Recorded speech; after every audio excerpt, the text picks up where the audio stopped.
자, 우리 누가복음 2장 21절에서 24절까지 한번 교독해 보겠습니다. 우리 신약성경 누가복음 2장 21절에서 24절. 사실 크리스마스 때 약간 소외되는 본문인데 아주 중요한 내용을 담고 있어서 오늘은 좀 나눠보려고 합니다. 제가 먼저 봉독합니다. 누가복음 2장 21절입니다. 할례할 8일이 되매 그 이름을 예수라 하니 곧 잉태하기 전에 천사가 일컬은 바라. 모세의 법대로 정결 예식의 날이 참에 아기를 데리고 예루살렘에 올라가니 이는 주의 율법에 쓴 바 첫 해에 처음 난 남자마다 주의 거룩한 자라 하리라 한 대로 아기를 주께 드리고 함께 또 주의 율법에 말씀하신 대로 산비둘기 한 쌍이나 혹은 어린 집비둘기 둘로 제사하려 함이더라. 아멘. 오늘 이 제목을 가지고 공의와 율법 그리고 성육신이라는 제목으로 은혜를 나누려고 합니다. 제가 옛날에는 많이 했는데 어느 순간부터 여러분들이 무서워서 안 한 게 하나 있죠. 옆 사람 보고 인사하는 거. 우리 오랜만에 한번 해봅시다. 메리 크리스마스. 네.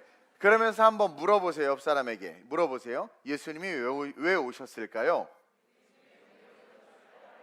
대답해 보세요. 우리 효주 지휘자님, 예수님이 왜 오셨을까요? 시간이 없으니까 제가 얘기할게요. 예. 아마 우리는 모두 다 쉽게 이 질문에 답을 할 수 있을 거예요. 뭐라고 답을 하겠습니까? 예수님이 왜 오셨습니까? 물어보면 우리의 죄를 사하시기 위해 오셨습니다 라고.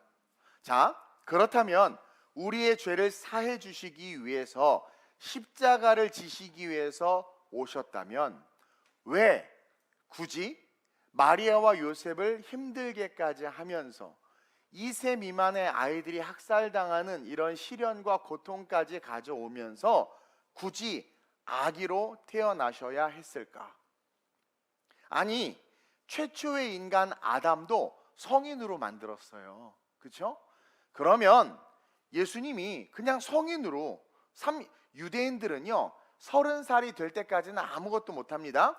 회당에 들어가지도 못하고 어떤 직분과 공무원이 되지도 못해요. 30살이 딱 되면서부터 공직에 나갈 수 있고 성인으로서 본격적으로 유대인의 책임 있는 한 사람으로서의 주권을 행사할 수 있는데, 그러면 30살이 된 모습으로 쫙 터미네이터로 딱 이렇게 태어나가지고 사역을 십자가 지시면 되잖아요. 그냥 오셔서 아담도 그렇게 만들어 놓으셨는데 성인으로 왜 그렇게 성인으로 오시지 않고 여인의 태중에 잉태돼서 아기로부터 자라셔서 그 십자가의 사명을 감당하게 하셨을까?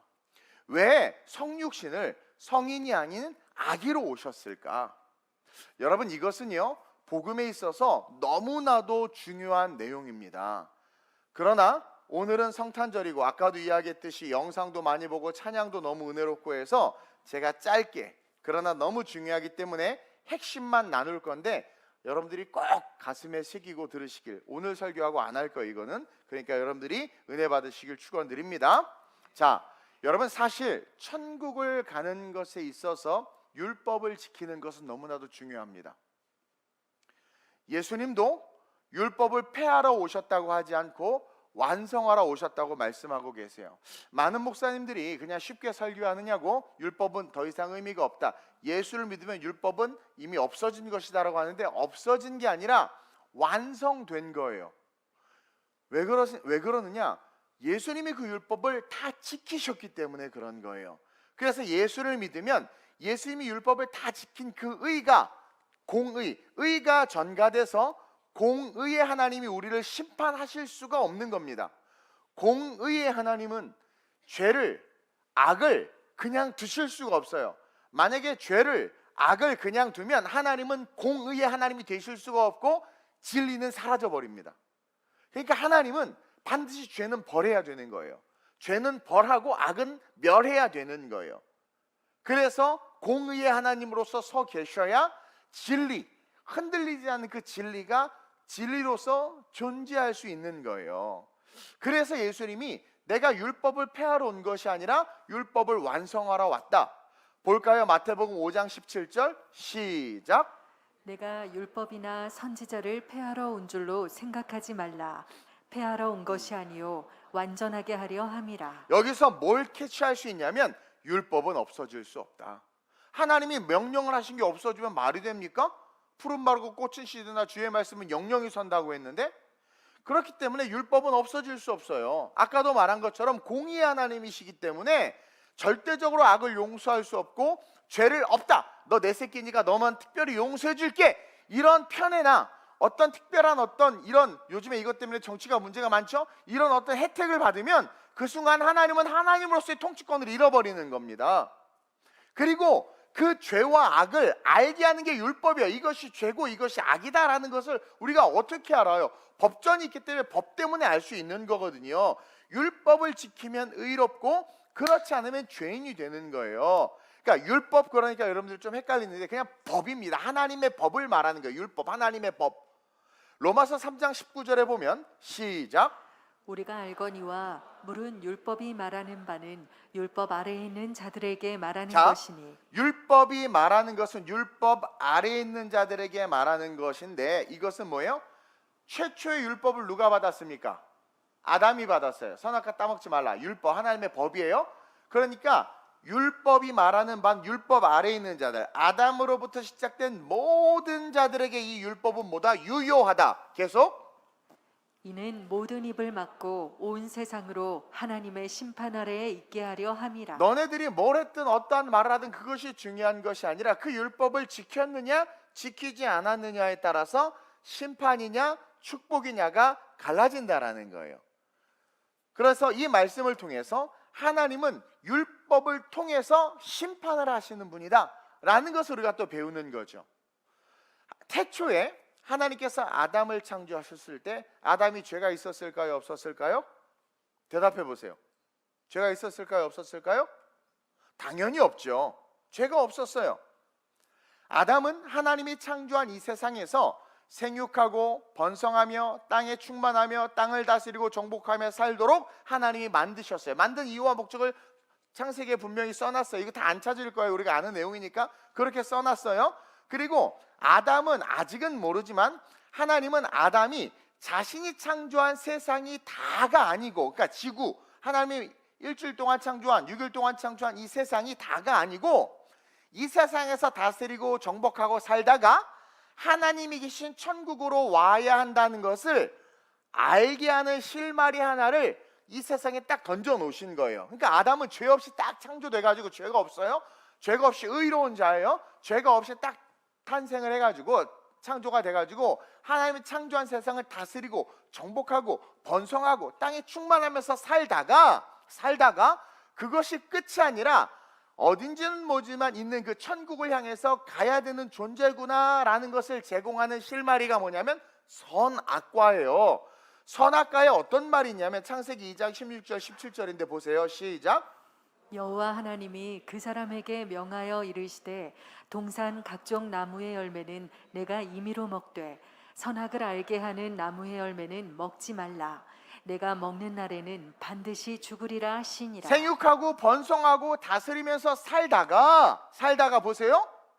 반드시 죽으리라라는 죽음이 있다는 것을 가르쳐주고 있죠. 선악을 알게 한 나무의 실과를 먹으면 죽는다. 죽음이 있다는 것을 알게 해주는 거예요. 그리고 그 죽음이 나오는 것을 통해서 반대로 뭡니까? 영원한 생명과 천국이 있음을 계시해 주는 거예요. 그리고 어디 계신지는 모르지만 그 하나님과 음성으로 소통하면서 그분이 계신 그곳에 가야 된다. 근데 선악을 알게 하는 실과의 열매를 먹게 되면 죽는다라는 의미는 뭡니까? 하나님과의 관계의 단절이요, 그곳에 갈 수 없다라는 거예요. 즉 그 경계가 뭐예요? 선악과, 즉 율법이라는 거죠. 그러니까 아담이 나는 죄 없이 태어나서 이 땅에서 열심히 살다가 하나님이 계신 그곳으로 가는 존재구나. 선악과 때문에 그걸 아는 거예요. 기준이 있는 거죠. 이걸 먹지 않고 말씀을 잘 지키면 하나님이 있는 곳으로 가지만 그렇지 않을 경우는 죽는다라는 거예요. 그 경계가 선악과 율법입니다. 그래서 하나님께서 그 선악을 알게 한 나무의 실과를 먹으면 정령, 이건 뭡니까? 반드시 죽는다라는 거예요. 하나님의 공의가 작동하는 걸 보여주는 거예요. 내가 어떻게 할 수가 없어. 너 그거 먹으면 넌 정령 죽어. 아무리 착하고 죄를 안 지어도 율법을 지키지 않으면 어떻게 돼요? 죽는 거예요. 율법을 지키지 않으면 죽는 거예요. 그래서 아담이 이 땅에서 살다 천국 가는 유일한 방법은 선악과를 먹지 않는 방법밖에는 없는 거예요. 선악과를 먹지 않으면 천국 가는 거예요. 근데 어떻게 먹어버렸단 말이에요. 그러자 그 아담으로부터 죄가 들어오고, 아까 읽었죠, 율법 아래에 있는 모든 사람에게. 아담이 그 선악과를 따먹음으로 말미암아 율법을 어긴 거죠. 죄가 들어오고 죽었지만 결국 율법을 어긴 것 때문에 죽었다는 것을 우리가 꼭 짚고 넘어가야 된다는 거예요. 따라서 여러분 한번 읽어볼까요? 천국은 시작. 천국은 죄가 없다고 가는 것이 아니라 하나님의 율법을 지켜 행해야 갈 수 있는 거예요.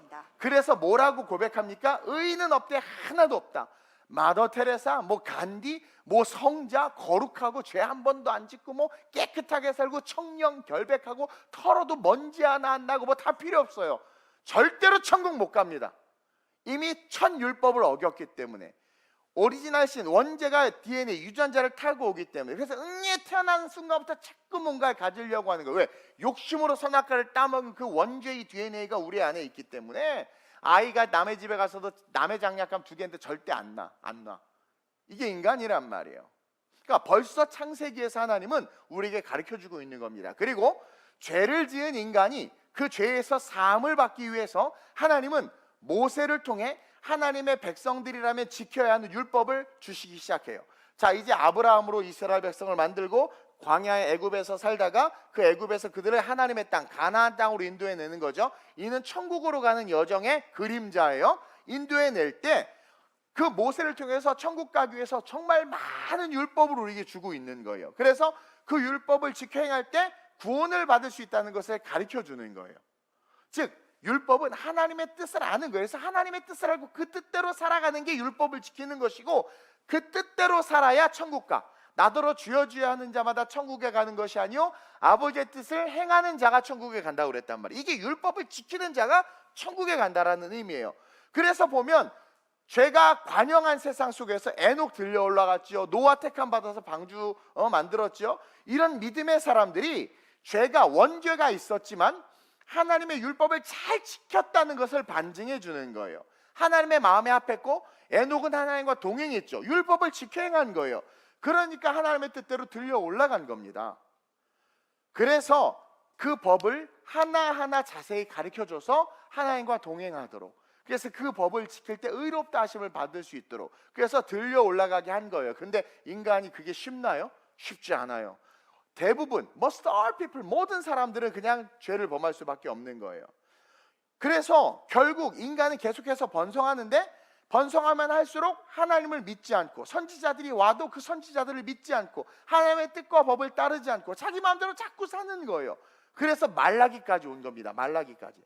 하나님이 얼마나 많은 일을 했어요. 얼마나 많은 기적과 능력을 보여주셨어요. 얼마나 많은 선지자를 보내주셨어요. 근데 결국은 이스라엘 백성들 어떻게 돼요? 하나님의 말씀을 지켜 행하지 않아요. 율법을 지켜 행하지 않아요. 지금도 마찬가지잖아요. 그래서 말라기까지 와서 하나님은 어떻게 돼요? 인류의 역사 속에서 사라져 버리세요. 400년간 하나님이 인간과 대화하지도 않고 선지자를 보내지도 않고 성령의 감동을 주시지도 않고 인류 역사에 개입하지 않고 400년간 침묵하세요. 그리고 그 침묵 기간이 딱 끝나는 어느 날 하나님께서 이 역사에 다시 개입하시는데 예수를 딱 전면에 등장시키시면서 전 인류의 역사에 개입하시고 그 전 인류를 구원하기로 작정합니다. 그래서 예수님이 반드시 아기로 태어나야 됐던 거예요. 왜냐하면 예수님이 인간을 대신해서 죄를 짊어지셔야 하는데, 죄를 짊어지기 위해선 내가 죄가 없어야 돼. 대속이라는 게 뭡니까? 내가 죄가 없어. 그래서 누구 대신 그것을 져야 되는 거예요. 그러니까 예수님이 죄가 없어야 되는데, 죄가 없기 위해서는 어떻게 해야 돼? 율법을 다 지켜야 되는 거예요. 근데 성인으로 오시거나 아담처럼 청년으로 오시면 하나님이 정한 율법을 온전히 지킬 수가 없는 겁니다. 어떤 율법도 1.1획도 떨어지지 않기 때문에 모든 율법을 다 지켜야 돼요. 근데 성인으로 오면 그 율법을 못 지켜요. 왜냐하면 하나님은 자신의 백성 이스라엘을 만드실 때 이스라엘의 조상인 아브라함에게, 이스라엘 민족이 막 시작될 때 아브라함이 자식이 없어서 민족은커녕 뭐 아무것도 없어서 막 하갈주에서 이스마엘 낳고 막 이런 상황에서 그 아브라함에게 그의 이름을 너는 이제 아브라함이 아니라 아브라함, 열국의 아비, 그러니까 하나님의 백성, 민족의 조상이 될 것이다. 열국의 아비라고 이름을 바꿔주시자마자 첫 번째 한 명령이 할례라는 율법이에요. 할례를 행하라는 게 할례. 그러면서 창세기 17장 10절에서 14절 시작. 너희 중 남자는 다 할례를 받으라. 이것이 나와 너희와 너희 후손 사이에 지킬 내 언약이니라. 여기서 뭘 기억해야 되냐면 아무도 없다니까요. 아브라함밖에. 아브라함밖에 아무도 없어요. 근데 뭐라고 이야기합니까? 너희 중 남자는 이제 앞으로 하나님의 백성이라 칭함을 받으려면 첫 번째 율법을 주는데 이상으로부터 쭉 나올 거 아닙니까? 그들은 모두 다 할례를 받아야 된다는 거예요. 이것이 너와 너희 후손 사이에 지킬 언약, 율법이라는 거예요. 계속 읽어볼까요? 시작. 너희는 포피를 베어라. 이것이 나와 너희 사이의 언약의 표징이니라. 너희의 대대로 모든 남자는 집에서 난 자나 또는 너희 자손이 아니라 이방 사람에게서 돈으로 산 자를 막론하고. 자, 보세요. 여기서 뭐가 있습니까? 구원의 문이 이방인에게도 열려지는 것을 미리 기록해 놓고 있어요. 아무리 이방인이어도 그가 할례를 행하면 어떻게 돼요? 하나님의 백성의 소사이어티로 들어올 수 있는 거예요. 그 구원의 은혜가 벌써 이방인을 향한 하나님의 뜻이 벌써 창세기에 기록되고 있다니까요. 계속 읽어봅시다. 난지 8일 만에 할례를 받을 것이라. 응리에 태어난 지 며칠 만에. 그래서 예수님이 아기로 태중에서 응리에 태어나야 이 할례로부터 첫 율법부터 어기지 않고 지킬 수 있기 때문에 아담처럼 성인으로 오신 것이 아니라 인간의 태를 통해서 태어나게 하셨다라는 이 진리를 여러분들이 꼭 기억해야 됩니다. 계속 읽어봅시다.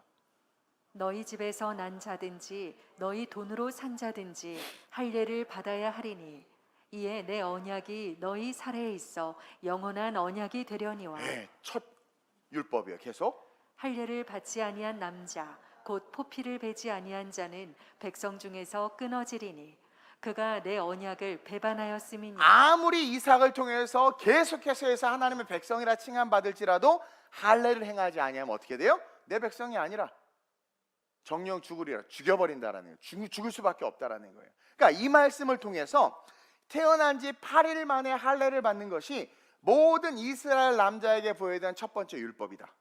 이스라엘 민족이 생성될 때 하나님께서 주신 거예요. 이해하시죠?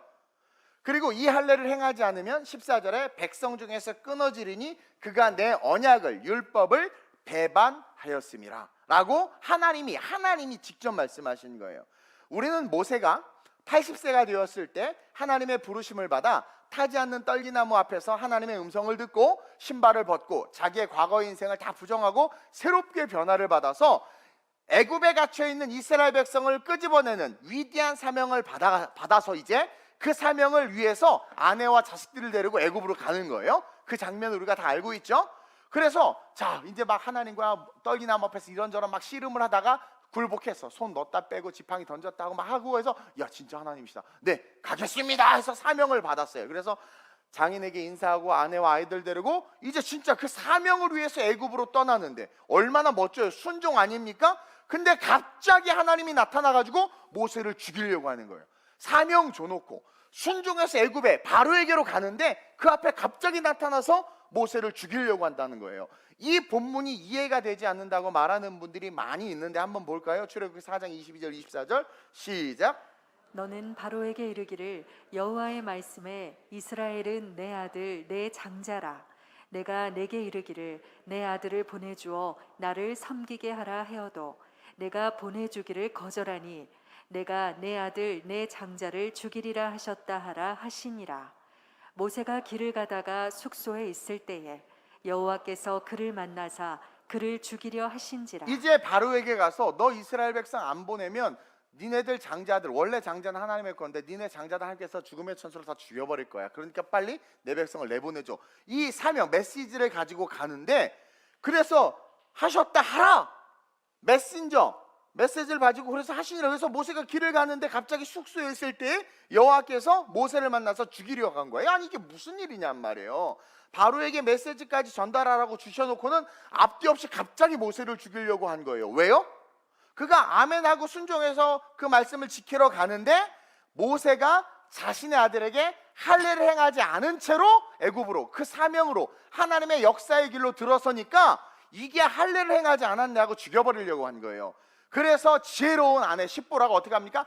그 즉시 돌을 가져다가 아들의 표피를 베가지고 내 남편은 피남편이라 그러면서 할례 행한 걸 하나님 앞에 드러내요. 그러자 하나님이 아무 일도 없다는 듯이, 내가 언제 그랬냐 그러듯이, 너 진짜 이걸 볼 때마다 좀 당황스러워요 우리 하나님. 그러면서 아무 일 없이 지나가는 거예요. 한번 볼까요? 창세기 17장 14절에서 아브라함에게 하신 말씀처럼 내 백성 중에서 끊어지니까, 이게 할례를 행하자 끊어지니까 모세를 죽여버리려고 하는 거죠. 근데 지혜로운 이 십보라가 역시 제사장의 딸이라 그런가 봐, 잘 배운 거예요. 그래서 왜 하나님이 모세를 죽이려고 하지 않은 순간 그거구나 하고 즉시 할례를 행해. 출애굽기 4장 25절 28절 시작. 십보라가 돌칼을 가져다가 그의 아들의 포피를 베어 그의 발에 갖다 대며 이르되 당신은 참으로 내게 피남편이로다 하니 여호와께서 그를 놓아주시니라. 그렇죠? 죽이려고 했는데 그냥 놔줘. 이유가 뭐예요? 네가 정말 내 백성 하나님의 영역으로 들어오려면, 하나님의 일을 감당하려면, 아버지를 위해서 살려면 율법 지키라는 거예요. 네 백성의 시작, 아브라함이 자식이 없을 때 할례를 행하라는 율법을 줬는데, 너가 이제 깨닫고, 유대인들은 다 알거든요. 그 법을 다 지켰거든요. 근데 왜 너는 어느 순간 미디안 광야에서 살면서 그 율법을 잃어버리고 네 맘대로 신앙생활하니? 사명받고 은혜 받았어요? 그럼 지켜야 된단 말이에요.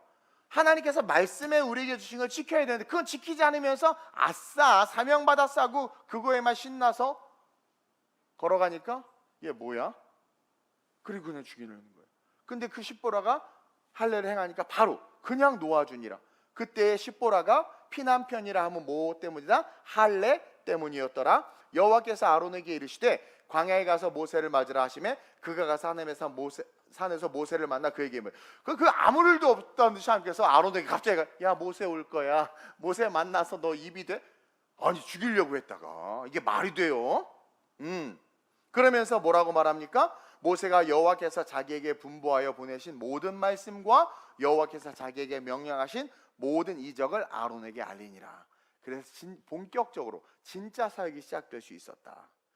아니, 그러니까 요단강 앞까지, 요단강 건너면 죽는다고 그러잖아요. 우리가 요단강 앞까지 간 거야. 하나님 죽이려고 해가지고. 근데 아무렇지도 않게 하나님이 갑자기 태도가 바뀌어. 너무 신기하죠. 이게 율법, 이게 대속, 이게 전가된 의의 권세예요. 그래서 예수를 믿으면 의의 흉배가 있어서 마귀가 아우 얘 옛날에 하나님 어떤 놈인 줄 아세요? 이미 전가됐어요. 이가 할례를 행했기 때문에 그 죄가 없어진 거예요. 이게 너무 중요해요. 율법이 너무 중요하다라는 거예요. 왜? 하나님이 공의의 하나님이시니까.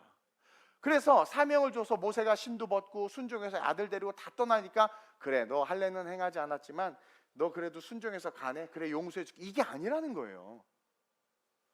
하나님의 율법 그렇게 용서해주면 하나님은 더 이상 세상을 통치하실 수가 없는 거예요. 심판, 여러분들 지금 대법관이 뭐 해가지고 막 그 재판 이상하게 하고 하니까 여러분 거기서 흔들리니까 이제 어떤 재판을 받아도 사람들이 아니 나 못 믿겠어 막 이러지 않아요? 의를 행하지 않고 불의를 행하잖아요. 청탁받고 막 하고 해서 판결을 굽게 하니까 그 법관이 판결을 낼 때 이제는 사람들이 뭐야 이거 잘못된 거 아니야? 저 돈 준 거 아니야? 온갖 의심이 들지 않겠습니까? 그러니까 그때부터는 진리가 없는 거예요. 다스릴 수가 없는 거예요. 그러니까 하나님은 공의의 하나님의 그 속성이 무너지지 않게 하기 위해서 아무리 모세라고 한다 할지라도, 아무리 아브라함이라 한다 할지라도, 아무리 아담이라 한다 할지라도, 자기가 직접 손으로 만들었는데 아담이라 한다 할지라도 하나님의 공의 때문에 죽여야 되는 거예요. 이해하세요? 그것이 너무나도 중요하다. 그래서 이 율법이 너무나도 중요한 거예요. 그 율법을 지킴으로 하나님이 인정하는 거예요. 율법 지켰으니까, 법을 지켰으니까 전가된 의, 대속의 의, 하나님의 의가 우리에게 부여되는 거예요. 또 여러분들 알다시피 출애굽의 시작점, 이제 출애굽을 해요. 근데 하나님은 이스라엘과 함께하는 타짓 사람들이 거기 막 있었어. 좌우방과 문설주 어린 양의 피를 바르고 유대인들이 그 이스라엘 백성들이 애굽 사람 집안에 들어가 있는데 그 집안에 애굽 사람도 있었단 말이에요. 이방 아프리카 노예들도 있고 다 있었어요. 근데 그 유월절 어린 양 피 안에 집 안에 있던 자들은 다 살았어. 그런데 그 살아난 그 이방인들에게도 뭐라고 말하냐면 타짓 사람이 있다면 그들 역시 할례를 행해라. 그러니까 그 출애굽하려면 걔네들도 할례를 행하고 출애굽해야지, 안 그러면 죽는다라는 거예요. 그리고 여호수아가 막 1세대가 광야를 막 가다가 1세대가 다 죽고 광야에서 2세대들이 태어났단 말이에요. 그 2세대들이 가나안 땅에 들어간 거거든요. 근데 그 2세대들이 여러분 길을 매일 걸어야 되는데 어떻게 할례를 행합니까? 할례를 행하면 일주일 동안 움직이지도 못하는데, 그래서 할례를 행하지 않고 여호수아가 막 계속 광야를 걸어가고 있었어요. 그러다가 전쟁을 하면서 1세대들이 거의 다 죽게 되고 여호수아와 갈렙만 남고 2세대 할례 받지 않은 백성들이 있는 거야. 그러니까 갑자기 하나님께서 뭐라, 전쟁 앞에서 할례를 행하라 이거예요. 안 그러면 얘네 안 들여보내겠다라는 거예요. 여호수아 5장 의심하시는 것 같은데 저를, 여호수아 5장 2절 5절 한번 볼까요? 시작. 그때 여호와께서 여호수아에게 이르시되 너는 부싯돌로 칼을 만들어 이스라엘 자손들에게 다시 할례를 행하라 하시매 여호수아가 부싯돌로 칼을 만들어 할례산에서 이스라엘 자손들에게 할례를 행하니라. 여호수아가 할례를 시행한 까닭은 이것이니 보세요, 계속. 애굽에서 나온 모든 백성 중 남자 곧 모든 군사는 애굽에서 나온 후 광야길에서 죽었는데 1세대가 다 죽은 거예요. 그 나온 백성은 다 할례를 받았으나 다만 애굽에서 나온 후 광야길에서 난 자는 할례를 받지 못하였습니다. 그래서 나올 때 원래 이스라엘 백성들은 다 할례를 받아요. 태어난 무조건 율법이었기 때문에. 근데 타국인들이 같이 출애굽하기를 원한다면 니네도 할례를 받아라. 그래서 1세대는 다 할례 받고 나왔는데 2세대들이 40년간 광야에서 자녀들을 낳고 했잖아요. 그래서 그들은 못한 거예요. 근데 하나님 이제 출애굽, 이제 가나안 땅이 저 눈앞에 있으니까 갑자기 나타나셔서 할례를 행하라. 안 그러면 들여보내지 않겠다. 즉 여러분 보세요. 율법의 시작은 이 나면서부터 8일째 되는 날 할례를 받는 이 법, 이것을 하나님께서 얼마나 중요하게 여기시는지 봐야 돼. 예수님이 십자가 지기 전까지는 율법이 살아있는 거예요. 예수님도 지금 2000년 전 오신 예수님도 십자가 지시기 전까지 공생의 사역을 하는 기간 내내 뭐예요? 예수님도 율법이 살아있는 시대예요. 예수님도 그래서 율법을 지킨 거예요. 이해하시죠? 그렇게 해서 이 율법에서 할례가 너무 중요하다라는 거예요. 그래서 예수님이 우리 모든 인간을 대신해서 죄 없이 죽으시기 위해서 반드시 다 율법을 지켜서 거룩해야 돼. 깨끗해야 돼. 그래야 대속이 되죠. 어떤 마약 사범이 둘이 잡혔는데 한 사람은 잡혔어. 그래서 감옥에 가게 되고 얘는 안 잡혔어. 근데 갑자기 안 잡힌 친구가 저 친구를 너무 아껴서 내가 대신 감옥 갈게요. 그때 뭐래? 같이 가라 임마. 둘 다 죄인이니까. 이해하세요? 근데 옛날에는 그런 거 있었죠. 자식 대신 부모가 감옥에 가는 일이 있었단 말이에요. 그것처럼 죄를 지지 않아야 대속의 가치가 있는 거지. 둘 다 똑같은 죄인인데 무슨 의미가 있습니까? 그래서 예수님이 율법을 지켜 행해야 됐던 거예요. 그래서 인간의 태를 통해 태어나신 것이며 태어난 지 8일 만에 할례를 받으심으로 대속자, 우리의 죄를 대속할 수 있는 분으로서의 첫 단추를 끼신 것이다. 그래서 오늘 본문 21절에서 예수의 이 할례 사건을 기록해 놓은 거예요. 놀라운 것은 할례할 8일이 되매 그 이름을 예수라 하니, 할례를 하고 나서부터 예수라고 부른 거예요. 자기 백성을 저희 죄에서 구원할 자가 예수잖아요. 그러니까 예수라고 부른 게 뭡니까?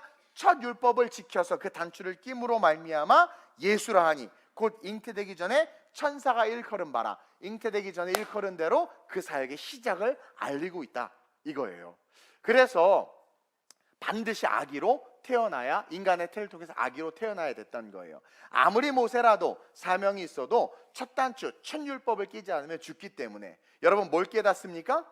하나님의 말씀을 지켜 행해야 천국 갈 수 있다는 거예요. 그럼 지금의 율법은 뭐예요? 지금의 율법은 난 그럼 다 주무시네. 아니 어제 일찍 끝났잖아요. 2부 행사. 우리 알죠? 왕년에 2부 행사 12시까지 했잖아요. 12시 땡치면 생일 파티 했는데 저 1시간 잤어요. 1시간.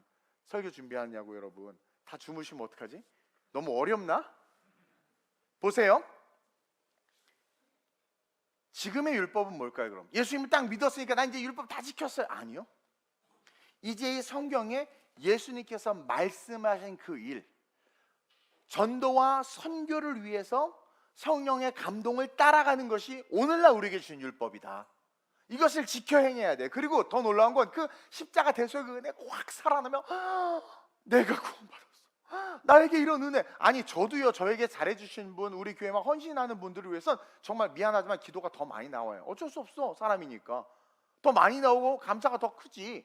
맨날 속삭이는 사람한테 감사할 필요가 없어. 없었으면 좋겠다 막 이런 생각만 들지 마. 그러지 않아요? 근데 잘해주고 막 섬겨주면 너무 감사한 거야. 그것처럼 정말 십자가에 내가 확 와닿은 사람은 살아가는 삶이 자연스럽게 복음으로 해서 살게 된다는 거죠. 그래서 여러분들 이 말씀을 지키는 것이 너무나도 중요한 거예요. 자기 생각대로 신앙생활하면 안 돼요. 자기 생각대로 신앙생활하다 자기 속에는 좋을 대로 살다가 예수님을 알고 믿고 교회 교적을 두고도 지옥 갈 수 있는 거예요. 여러분, 예수님은 뭐라고 말씀하셨습니까? 너무나도 중요한 말씀이며 구약과 함께 신약으로 이어지면서 오히려 더 강화되고 있는 말씀이 마태복음 5장 17절 18절 말씀이에요. 아까 읽은 건데 한번 읽어볼까요? 시작. 내가 율법이나 선지자를 폐하러 온 줄로 생각하지 제발 말라. 자유하지 마세요. 모든 죄가 사해졌어. 담배 펴도 이거 죄도 사했고, 살인해도 이것도 지금 다 용서해줬고, 막 그래서 등장한 게 구원판입니까? 구원판은 자기가 구원받은 확신이 있으면 미래의 질죄까지도 용서했기 때문에 죄책감을 가지면 안 된다고 가르쳐요. 그게 말이 됩니까? 그건 뭘 없애는 거예요? 회개와 성령의 말할 수 없는 탄식을 인정하지 않는 거거든요. 그러니까 그 이단인 거예요, 구원판은. 근데 뭐예요? 내가 율법에다 선지자를 폐하러 온 줄 생각하지 말. 폐하러 온 것이 아니요 완전하게 하려 왔다. 율법을 지켜 너희들이 못 지키는 그 율법을 내가 지켜서 내가 너희들의 죄를 대속하기 위해서 왔다 이거예요. 그래서 진실로 너에게 이르노니 천지가 없어지기 전에는 율법의 1.1획도 결코 없어지지 아니하고 다 이루리라. 그래서 예수님이 태어나서 말구에 태어났다고 울지 마세요. 지금 말구가 중요한 게 아니라 아기 예수님이 율법을 지키기 위해서 오신 것에 감사해야 돼요. 그러면서 나는 얼마나 작은 거 하나, 11조 하나 못하고 주일 성수 하나 못하고 봉사 하나 못하는 내가 하나님 보시기에 어떨까를 우리는 이 말씀을 통해서 돌아볼 수 있어야 된단 말이에요. 그래서 오늘 본문에서 21절에 예수님이 할례할 8일이 되매 그 이름을 예수라 하니, 그 이름을 예수라 하니, 그것이 진짜 예수로서의 시작이다라는 것을 성경이 가르쳐주는 거죠. 전 성경을 볼 때마다 너무 기가 막히고 너무 놀라워서 막 깜짝깜짝 잠이 안 와. 깜짝깜짝 놀래요. 여러분 어떻게 잤는지 모르겠어. 난 깜짝깜짝 놀라는 거예요. 이렇게 성경이 정확하고 구체적이고 너무 디테일해. 내가 신구약을 뒤지다 보면 깜짝깜짝 하나도 흐트러지면서 어쩜 퍼즐이 이렇게 잘 맞는지 너무 놀라. 그러면서 할례의 시작으로 자기 백성을 저희 집에서 구원할 자로 딱 시작하신 분이 예수다. 그리고 이어서 22절에 모세의 법대로라고 나와요. 갑자기 22절에 성경은 갑자기 왜 또 법이 나오냐? 이게 율법이거든요. 모세의 법이 율법이잖아요. 모세의 법대로, 즉 율법을 지키시는 예수님을 계속 보여주고 있는 거예요. 막 이제 수태고지와 예수가 태어나자마자 율법의 이야기로 계속 나가요. 그러면서 그 율법대로 정결 예식을 치르는 모습을 또 보여줘요. 마리아가 아기 예수를 데리고 정결 예식을 하러 올라옵니다. 여러분, 정결 예식은 율법인데 정결케 하는 제사를 드려야 돼. 이게 뭐냐면 자녀를 낳기 위해서 여인이 피를 흘리잖아요. 여러분, 피를 흘리는 것은 부정하다고 여겼습니다. 그리고 아이 역시 그 피가 묻잖아요. 그렇기 때문에 부정한 거예요. 그래서 하나님께 예물을 드려서 속죄를 받도록 율법으로 하나님께서 모세에게 정한 게 정결 예식이에요. 그래서 남자아이는 태어나서 40일이 되는 날, 지금 8일째 할례를 받고 40일이 되니까 또 율법을 지키러 올라오는 거야. 40일이 되는 날. 여자는 태어나서 80일이 되는 날, 그리고 산모는 그 아이를 데리고 아이와 함께 이 정결 예식을 드림으로 말미암아 깨끗해지는 거야. 그래서 이 정결 예식에는 번제와 속죄제가 있어요. 번제는 나에게 자녀를 주시고 생명을 주셔서 감사합니다. 속죄제는 피 흘림으로 말미암아 부정하다 여겨진 것을 깨끗게 하여 주시옵소서. 이건 거예요. 그래가지고 출산에 대한 감사와 이 아이를 주님으로 해서 잘 키우겠습니다. 동시에 이 속죄제는 뭐예요? 출산으로 말미암은 부정을 제거하는 그런 제사를 드린 거예요. 이것처럼 성경은 아기 예수가 아기 때부터 태어난 지 8일째 되는 날 할례를 시작함으로 정결 예식까지 율법을 지키고 있어요. 그리고 더 놀라운 것은 이것이 하나님의 뜻임을 오늘을 사는 우리에게 정확하게 가르쳐주기 위해서, 우리가 의심할 수도 있잖아요. 이동훈 목사님 저 율법주의 아니, 이럴 수도 있잖아요. 그게 아니라 이것이 분명한 하나님의 뜻이라는 것을 확실하게 가르쳐주기 위해서 보편적 이름을 가진 시몬이라는 사람을 딱 등장시켜요. 너무나 제사장도 아니야. 그냥 평범한 사람이야. 근데 이 평범한 사람을 어떻게 표현하고 있냐면 성령이 위에 머문다고 이야기하고 있어요. 그러면서 성령이 위에 머무는 이 시므온이 계시를 받는데, 성령의 음성을 듣는데, 여러분 예수님의 십자가 사건 전까지 성령은 우리 안에 들어오실 수가 없어요. 원죄 때문에. 우리 위에 직분과 직임 위에 임하는 거예요. 왕의 직분에 성령이 임하고 제사장 직분에 성령이 임하는 거예요. 사사 직분에 성령이 임하는 거예요. 그러나 예수님의 십자가 사건 이후로 예수를 구주로 고백한 성령님이 내주하시는 거예요. 그래서 정확하게 표현하고 있죠. 보세요. 25절, 예루살렘에 시므온이라는 사람이 있으니 이 사람은 의롭고 경건하여 이스라엘의 위로를 기다리는 자라, 성령이 그 위에 계시더니. 죄 때문에 위에 계시는 거예요. 그러면서 성령이 붙잡고 있는 한 사람을 등장시켜. 그리고 그에게 뭐예요? 너가 예수를 보기 전까지는 죽지 못한다. 이 계시를 듣는 거예요. 이 계시를 듣는 거예요. 한번 볼까요? 25절에서 32절, 좀 길지만 우리가 말씀을 읽어야 돼요. 시작. 예루살렘에 시므온이라 하는 사람이 있으니 이 사람은 의롭고 경건하여 이스라엘의 위로를 기다리는 자라. 자, 아무리 의롭고 경건해도요 이스라엘을 위로할 수 없어요. 여기서 위로하다는 것은 건지다, 구원하다인데 우리에게 가르쳐주는 거예요. 성령이 머물 정도로 착하고 의롭고 아무리 귀해도 이 율법을 우리는 다 지킬 수 없기 때문에 이스라엘의 위로를 줄 수 없는 거예요. 그것을 반증하고 있는 겁니다. 계속. 성령이 그 위에 계시더라. 그가 주의 그리스도를 보기 전에는 죽지 아니하리라 하는 성령의 지시를 받았더니. 아니, 이 말씀을 왜 넣어놓냐 이거예요. 그것도 하필 정결 예식을 드리러 오는 중간에서 성령을 통해서 계시를 받은 시몬을 세워놓고, 여기 이제 성령이 나오잖아요. 가다가 시몬이 딱 보고 눈이 열려서 본 거죠. 저분이 메시아다, 우리를 구원할 자다, 진정한 위로자다 고백하잖아요. 왜 그랬냐라는 거 계속 읽어볼까요? 시작. 성령의 감동으로 성전에 들어가매 마침 부모가 율법의 관례대로 행하고자 하여 그 아기 예수를 데리고 오는지라. 시므온이 아기를 안고 하나님을 찬송하여 이르되, 주제여 이제는 말씀하신 대로 종을 편안히 놓아주시는도다. 내 눈이 주의 구원을 보았사오니 이는 만민 앞에 예비하신 것이요 이방을 비추는 빛이요 주의 백성 이스라엘의 영광이니이다 하니. 아멘. 정결 예식을 통해서 들어가는 이제 40일 된 아기 예수를 보자마자 성령을 통해서 깨닫게 되고, 성령이 거기서 딱 만나게 한 거죠. 그리고 그를 보지 않는 한 넌 죽지 못한다 했는데, 내가 보니까 늙어서 이제 죽기를 고대하고 있었던 사람인가 봐요. 그렇게 수명까지 잡아놨다가 그가 예수를 보자마자 깨닫는 거예요. 와, 대주제예요. 아는 거예요. 그리고 이제 하나님이 날 놓아주시겠구나, 내가 편히 죽을 수 있겠구나. 그러면서 성령을 통해서 일반 이 이스라엘 백성의 위로를 바라는 자들, 하나님의 마음이죠. 구원받기를 원하는 그 마음을 가진 그 심령대로 예수님께서 우리를 구원하시자다라는 것을 보여주는 거예요. 어디서? 율법을 행하러 가는 그 길 중간에서. 그러니까 여러분, 이 할례와 정결 예식을 통해서 성령이 지금 증언하고 있는 거예요.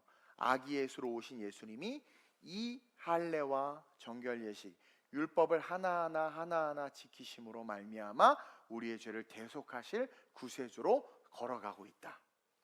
즉 하나님은 의도적으로 율법을 지키시는 길이 하나님이 원하시는 길이며, 그 길 가운데 서 계시는 하나님 자신을, 그러니까 하나님 자신이 시므온인 거예요. 쉽게 말하면 하나님 자신, 의도적으로 율법을 지키는 그 길이 하나님이 원하시는 길이시며, 그 율법을 지키며 가는 그 길 한가운데 하나님 자신을 시므온이라는 사람을 통해서 보여주고 있는 거예요.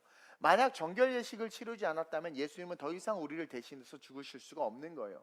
사실 여러분, 전 인류의 죄를 대신할 수 있는 사람이 어디 있습니까? 온 우주 만물에 아무도 없어요. 누가 죄를 대신합니까? 전 인류의 죄를 어떻게 대신합니까? 자녀의 죄를 부모가 죽어서 대신할 수는 있을 수 있겠어. 그러나 전 인류, 남의 죄를 내가 어떻게 대신합니까? 전 인류의 죄를 대신하실 수 있는 분은 하나님밖에 없는 거예요. 그래서 하나님이 자기가 죽어야 되겠다 깨달은 거예요. 근데 보세요, 하나님이시기 때문에 죄를 대신할 수 있어요. 왜? 하나님이니까 대표잖아요. 죄가 없이 깨끗하신 분이고 신이시니까 전 인류의 죄를 아무리 갖다 쏟아부어도 신이신데 당연히 대신 죽으시고 대가를 치를 만한 가치가 있죠, 우리 하나님은. 그래서 인류의 죄를 대신하실 수는 있는데 전 인류를 대표할 수는 없어. 왜? 그분은 사람이 아니시니까. 인간이어야 돼요. 인간으로서 인간을 대표하지 신이 어떻게 인간을 대표해? 그래서 완전한 인간으로 오셔야 됐던 거예요. 그래서 아기 예수로 오신 거예요. 겸하여. 이해하세요? 그러니까 이 아기 예수님은 인류를 대표하기 위해서 인간이 되셔야 됐고, 그리고 율법의 그 시작점부터 지켜야 됐기 때문에 아기 예수로 태어나신 거예요. 또 완전한 인간이어야 됐기 때문에 어떻게 돼요? 원죄가 없어야 되니까 성령으로 잉태된 거예요. 그래서 똑같이 엄마 뱃속에 10달, 성령이니까 빨리 자라서 일주일 만에 나오시면 안 되시나? 그게 아니라 똑같이, 그러니까 잉태만 죄가, 원죄, 오리지널 씬이 없어야 됐기 때문에 어떻게 되는 거예요? 성령으로 잉태돼서 똑같이 10달 동안 엄마 뱃속에 있다가 똑같이 해산의 고통으로 태어나서 똑같이 완전 사람이라니까요. 완전한 인간이셨다라는 거예요. 왜? 인간을 대표해야 되니까. 신이 내가 대표할게, 그럼 그게 대표입니까? 그래서 인간을 대표하면서 동시에 뭘 하셔야 돼? 대속. 모든 죄를 대속해야 되니까 의인이셔야 되는 거예요. 율법에서 완전하셔야 되는 거예요. 아담을 대신해서 전 인류를 대표할 대속의 인간이 되셔야 됐기 때문에 인카네이션, 성육신으로 아기 예수로 이 땅에 오신 거예요. 즉 이 성탄은요, 우리 인간을 대표하기 위해서 완전한 인간으로 오셨고, 우리의 죄를 대속하기 위해서, 그 죄를 대신하기 위해서 죄가 없으셔야 했기 때문에 아기를 태어나 율법을 다 지켜 행했던 거예요. 12살이 되면서부터 성전에 올라갔고 모든 절개를 다 지키셨고 모든 율법을 다 아셨고 율법사들과 이야기하셔서 그들을 놀라게 하셨고 하나님의 말씀에 능통했고 그분이 말씀하실 때 구약의 모든 말씀을 인용했고, 이게 신적인 능력이기 때문에 예수님이 구약의 말씀을 인용했다 말하는데, 뭐 구체적으로 기록되어 있지는 않지만 그렇게 우리가 유추할 수도 있지만, 그냥 보편적인 의미에서 유대인들은 쉐마 교육을 통해서 그냥 말씀을 다 외워요. 다 외워요. 그래서 예수님도 어렸을 때 율법 교육을 받아 다 외웠어.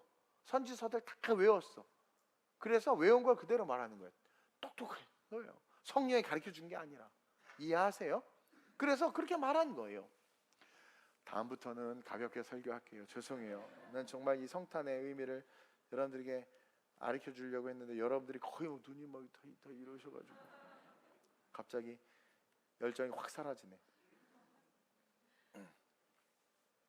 그래서 완전한 인간으로 어렸을 때 율법을 다 배우고 회당에 가서 공부하고 선생님들에게 배우고 쭉 인간으로 자라시면서 30살이 딱 되시면서부터 어떻게 돼요? 공생의 사역을 시작하신 것이다. 40일 금식하시면서 예수님 율법을 지켰는지 안 지켰는지가 마귀와의 싸움에서 증거된 거예요. 40일간 금식하시고 마귀가 직접 달려들었는데 하나님의 율법에 흠이 있어.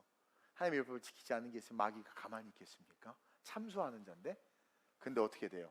육체도 가장 약한 상태야. 그러니 죄가 있고 실수한 게, 여러분 죄 지은 거 드러날까 봐 얼마나 무서워요. 막 과거 사생아들 잉태해놨잖아요. 여러 가지로. 그 들통나면 어떻게, 얼마나 무서워. 저는 일본 갔더니 혹시 야쿠자 부인 아니셨어요? 어떻게 하셨어요? 막 회 엄청 얻어먹었는데. 그 부끄러운 일 수 있는 거예요. 뭐 그 부끄러운 거 아닌데. 남자 5 갈아치우고도 물동이 던져도 뛰어갔는데. 그러니까 복음이 진짜 복음만 있으면 뭐 과거는 없는 거예요. 근데 어쨌든 부끄러울 수 있잖아요. 근데 육체는 너무 약하지. 율법에 흠이 있다고 쳐봐요. 마귀 사탄이 직접 왔다니까요. 하늘 보좌를 찬탈했던 그 사탄이, 하나님과 맞짱 떴던 사탄이.